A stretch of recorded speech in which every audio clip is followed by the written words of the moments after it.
As Tanzania approaches election in October, divisions within the ruling party and a fragmented opposition could shape the country's political future. The vote will be held without the participation of leading opposition party Chadema, which was disqualified in April after failing to sign the Electoral Code of Conduct as part of its call for electoral reforms. Suluhu Hassan is running for the presidency for the first time after assuming office following the death of her predecessor John Magufuli in 2021. Here is our cover report this week.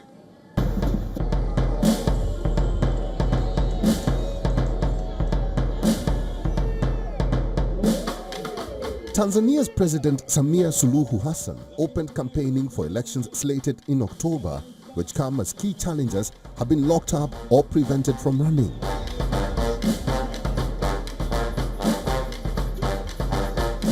Hassan came to power without being directly elected after taking over from John Magufuli when he died in March 2021. And she has taken no chances in the run-up to the presidential and parliamentary votes. The opening campaign event in the economic capital of Dar es Salaam was a glitzy affair featuring popular musicians.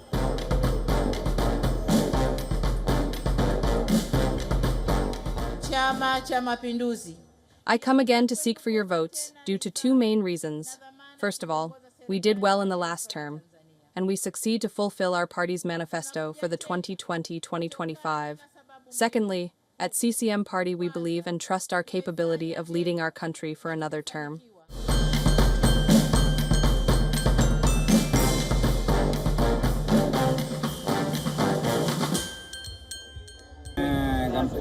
The launching of today's ruling party campaign went well since our president did insist during the whole period of campaign that we should maintain peace, love and unity among ourselves as Tanzanians.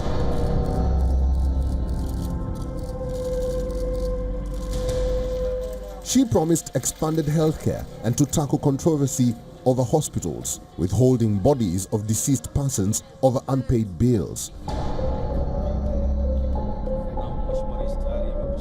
She also promised to establish a reconciliation commission and start the process of drafting a new constitution, though she gave no details of what these processes would involve.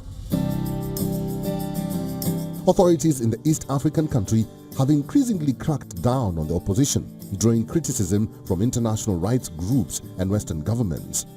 In April, the main opposition party Chadema was disqualified from the elections after its leader Tundu Lissu refused to take part without major voting reforms. This week, the Electoral Commission also disqualified Luhaga Mpina, candidate for the third largest party, the Alliance for Change and Transparency, ACT Wazalendo, saying he lacked qualifications. The kind of violence that we are seeing, we're beginning to see, is different. This time, the regime is scared, and they are going to be very, very violent, because in a free and fair election, we will win fair and square, and therefore they have to employ all the instruments of violence to try and stop that.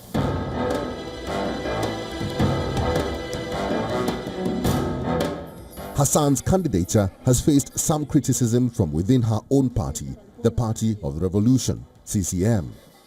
Its former ambassador to Cuba, Humphrey Polepole, resigned in July after mounting criticism of political abductions in Tanzania.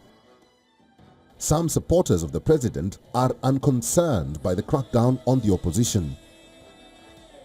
Several of Hassan's political opponents are not expected to run in the upcoming elections, with some already disqualified or facing legal challenges. Lissu, the current leader of the Tanzanian Party for Democracy and Progress, commonly known as Chadema, and the party's 2020 presidential candidate, is currently in jail awaiting trial on treason charges which carry the death penalty. He has denied the charges. His party said earlier this year that it would boycott elections without reforms, including a more independent electoral commission and a clearer rules to ensure its candidates are not removed from ballots. We are very concerned about the shrinking democratic space in the East African region. We have seen that in Uganda, we have seen it here in Tanzania, and even in Kenya, in one way or the other, we are seeing it coming with kidnapping of even young people. We are very, very concerned about that.